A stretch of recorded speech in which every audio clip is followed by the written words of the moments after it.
we want to create things and we want to make a living off of being artists.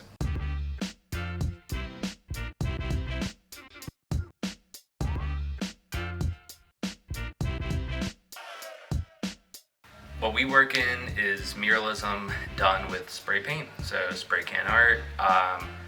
We traditionally come from a background of being graffiti writers or graffiti artists. Really, spray can art and graffiti has changed muralism in a way that really has pushed it forward. An art form that is so grassroots and so authentic and just presenting itself for the purpose of saying that in some way we might not be represented in a way that we want to be seen, or I want this to be my identity. Since the 3.5 years that we've been working together, we've literally painted in the entire Southwest PA region, including Erie. We were flown out to Reno, Colorado Springs, done stuff for the corner store, for individuals in their homes, for large corporations like Dick's Sporting Goods and Sheetz.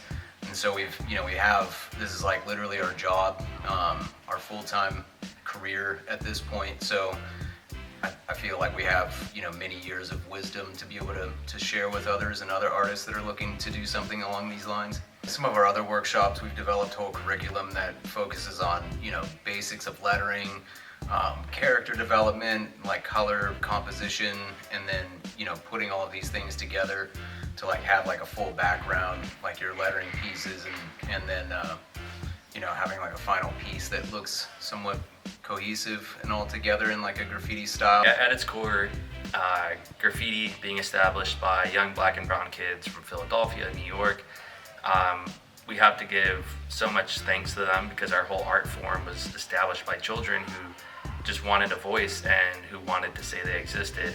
Yeah, in Pittsburgh specifically, it's really been in the last 5 to maybe 6 or 7 years that the public has started accepting spray paint as a medium, whereas before that it was a very difficult uphill battle to try to get murals painted and projects done with spray paint alone. We're just trying to gain the public's trust as much as we can, especially with Pittsburgh having such a harsh relationship with graffiti. It's just important that we begin any sort of dialogue that we can to help the average citizen know that spray can art is not the enemy, and let the graffiti writers know that they are not the villain. If you'd like to be part of this program, click the link and you can find more information there.